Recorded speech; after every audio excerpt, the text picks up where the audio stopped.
Take a breath, beloved. Let this moment open like petals in light. Feel the sacred hush of arrival. This is where we begin again. In stillness, in presence, in the remembering of spirit.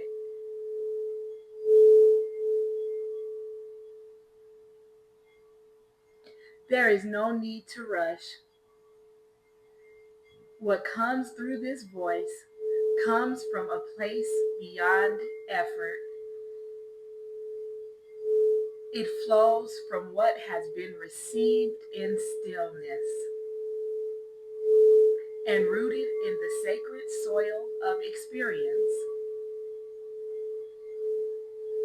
These are not teachings to be followed, but invitations to be felt.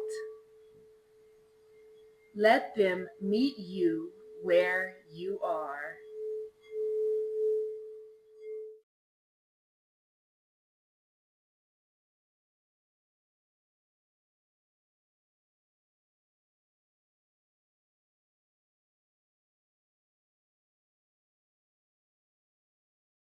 In this episode, we are going to discuss the spirit world and the spirit. In the last episode, I shared a moment. A lamp was shining even though it was unplugged. A simple moment, and yet it shook something open in me. It was the beginning of a sacred unraveling, a quiet whisper from the spirit world saying, I am here. But over the next 10 years, that quiet whisper went from being quiet to a loud roar. It became disruptive. It was a doorway I wasn't ready to walk through. And yet I walked through it anyway. I've already shared that my dad is a pastor, so I grew up in the church. I've always gone to churches where my dad was either the assistant pastor or the pastor. Well, it got to a point where I could no longer go to my dad's church. So I was seeking another church. So I began visiting this church. I visited the church for a while and something about it felt like home. So I decided that I would join that church. When I told the pastor, he told me that they needed to pray over me before I could join. Well, what I thought was going to be a moment of welcome turned out to be something entirely different. That prayer session turned out to be a spiritual ambush. And what I mean by that is, without warning or consent, I was thrust into a deliverance. And for those of you who don't know what a deliverance is, it is literally an exorcism. If you look them up in the dictionary, the words are synonyms of each other. So I was thrust into this unexpected deliverance. And in that moment, all of my spiritual senses were burst wide open. So my sense of sight, my sense of touch, taste, smell, hearing, and inner knowing were all open at once. I was seeing things that weren't there. I was hearing things that weren't there. I was feeling, smelling, tasting things that no one else was seeing, feeling, smelling, or tasting. And then I just had this knowing that something was not right. Yeah, I wasn't ready. I was overwhelmed. I was spiritually disoriented. I was basically thrown into fear, confusion, and a state of paranoia that I had never known. Now, after that first session, I knew something was wrong. It just felt like a black cloud hovering behind me, like impending doom was up on not only me, but the whole world. It felt like the world was coming to an end. And if you did not know Jesus, if your salvation was not secure, you were doomed, because I was for sure the world was coming to an end. So we continued having these sessions. And about 3 sessions later, the pastor looked at me. I think in the middle of the session, he looked at me and he said, Angelina, whatever you did, whatever you opened, you need to close. We can no longer help you. And I literally was confused because I didn't do anything. Just like that, I was on my own. I had no guidance. I had no answers. I only had the ache of an awakening I didn't ask for. I felt beyond afraid. I felt somehow betrayed.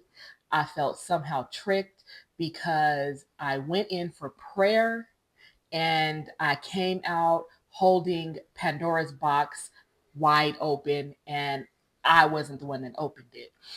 And the people that opened it were now unwilling to help me. So I felt empty. I felt like I was all on my own.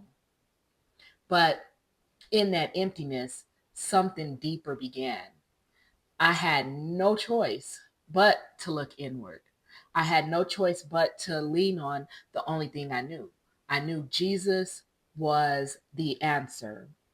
And I didn't know it at the time, but I've come to learn that Jesus doesn't represent some man that hung on a cross and died 2,000 years ago, or over 2,000 years ago. Jesus is symbolic of true self. He's symbolic of us being our true, genuine selves. So when I clung to Jesus in that moment, I remember saying, well, Jesus, it's just me and you. I don't have anybody else to turn to. It's just me and you. Well, what I was really saying was, hey, Angelina, I have no choice but to turn to you. Hey, higher self. Hey, true self. Hey, me. I have no one to turn to but you. All the answers I was looking for, I would find when I turned within. And that inward, that turning inward, became the beginning of something greater, of something deeper, of something that would actually help me heal, would help me integrate, would help me be whole. So then, once I did that, we didn't have any more deliverance sessions for about the next year.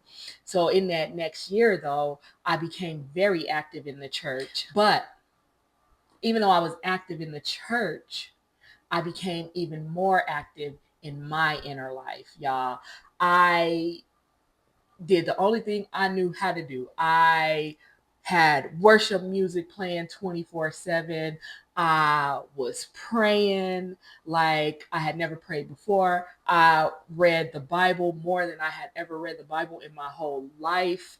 I began to listen. Um, I began to listen to the things that nobody else was hearing.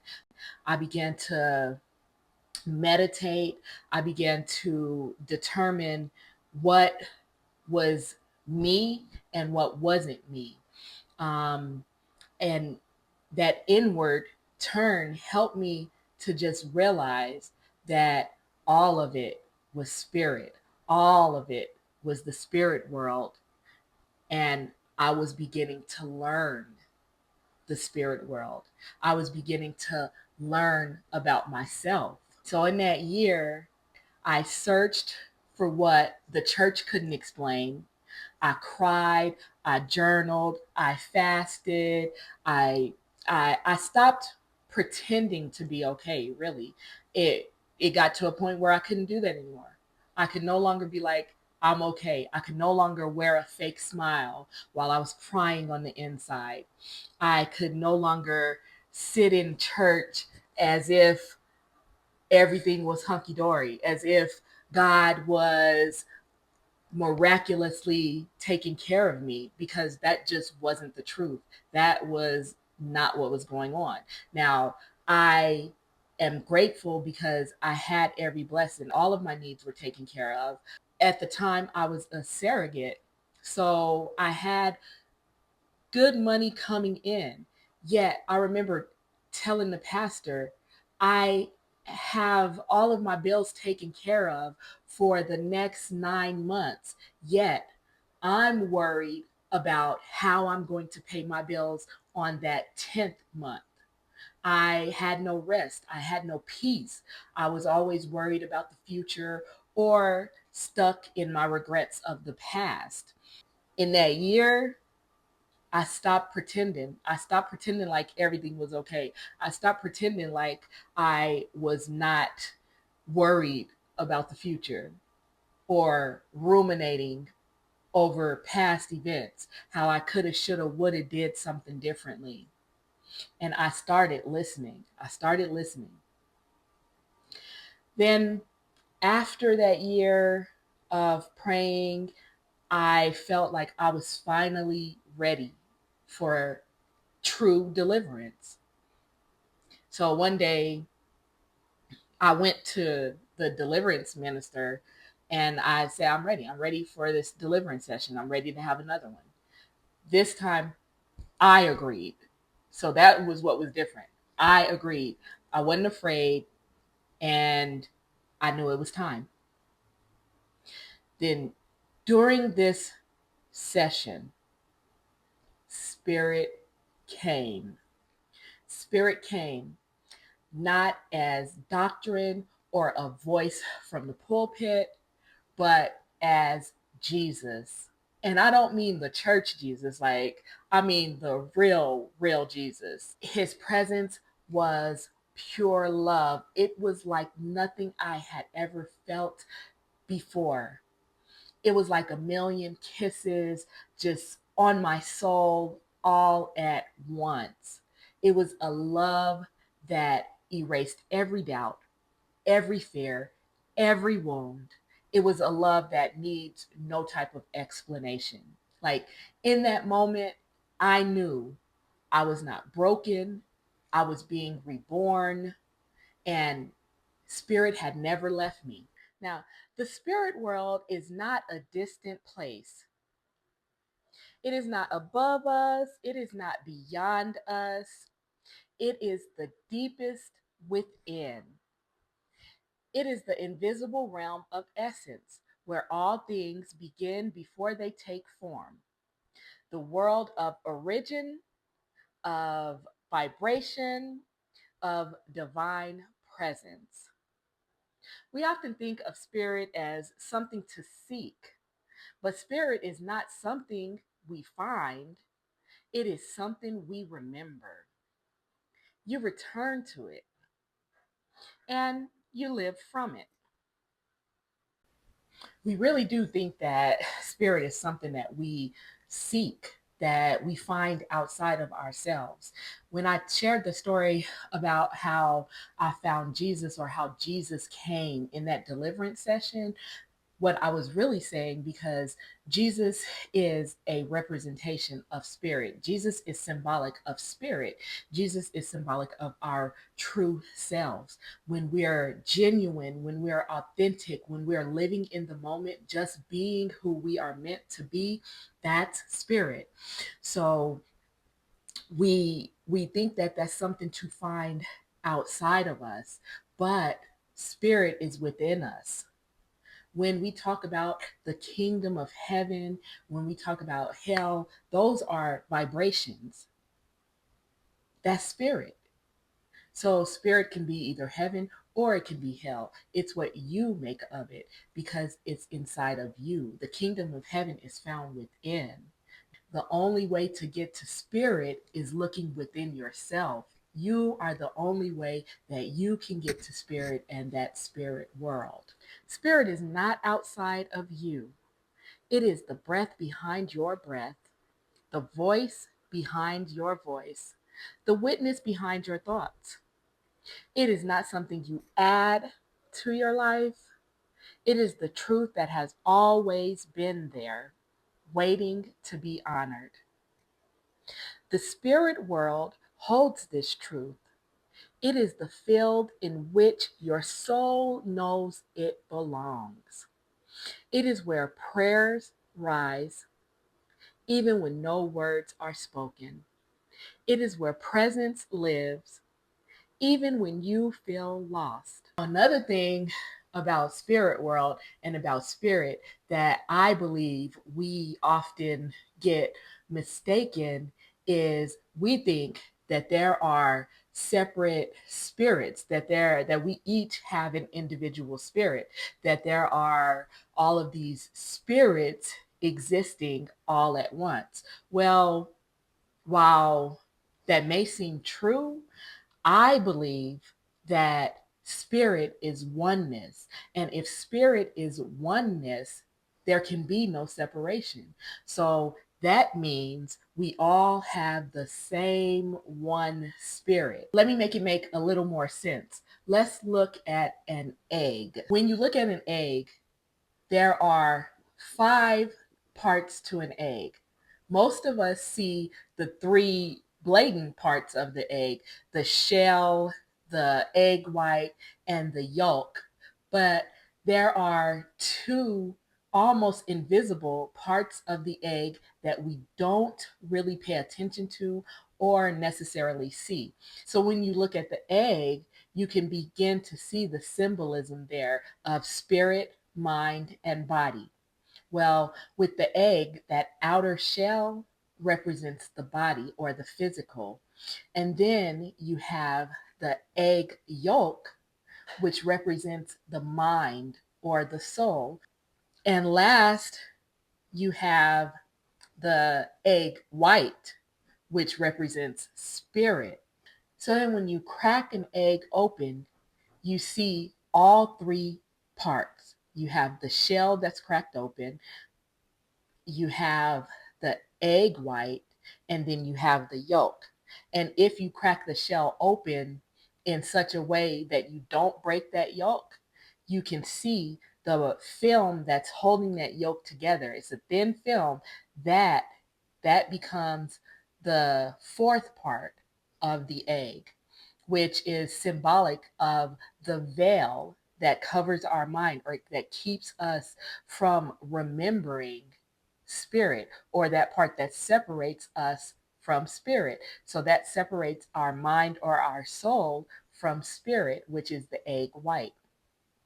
Now, when you hard boil an egg, you can also see as you're peeling it that there's a white film between the egg white and the egg shell. So that film becomes the 5th layer of the egg, which is symbolic of a second veil that needs to be uncovered or thinned or broken so that we can see who we truly are. That little thin layer separates the physical or the body from spirit. So now you have 2 separations. You have the physical separated from spirit, and you also have your mind separated from spirit.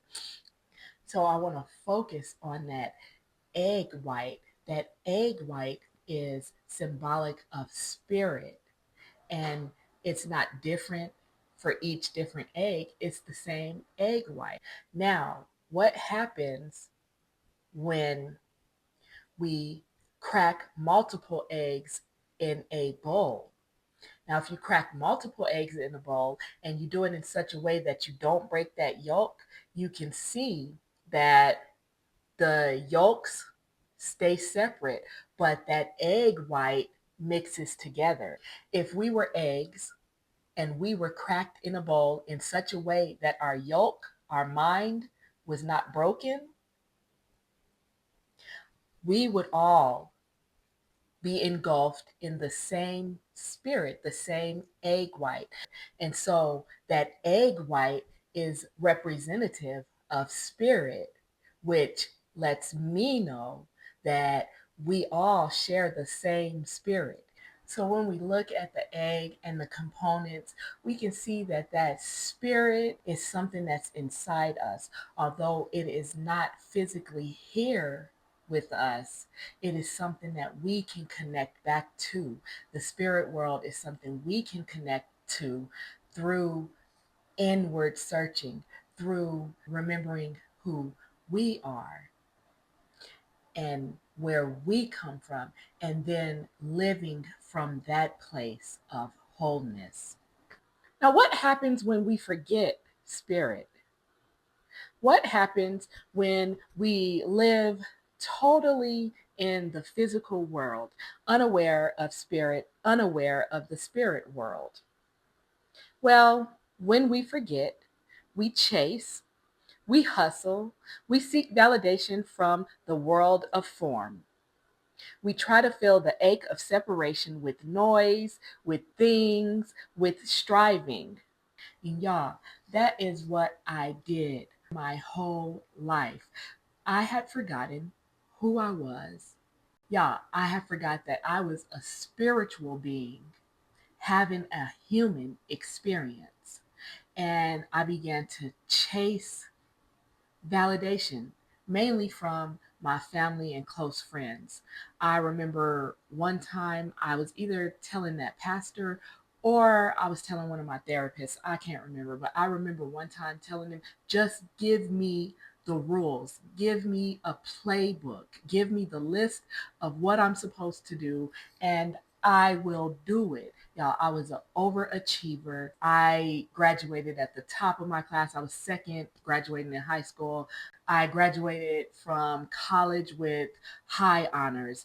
I got my master's degree. I had all of these degrees and all of these accolades, but yet and still, I was still striving. I was still searching. I was always seeking validation from the outside world. And then one day I finally realized that with spirit, there is no striving, there is no seeking validation, there is no need to prove yourself, none of that. Because spirit does not strive, spirit flows, spirit guides, spirit witnesses and waits, never forcing, always faithful. I invite you to do this return practice. Wherever you are, place your hand over your heart, breathe slowly,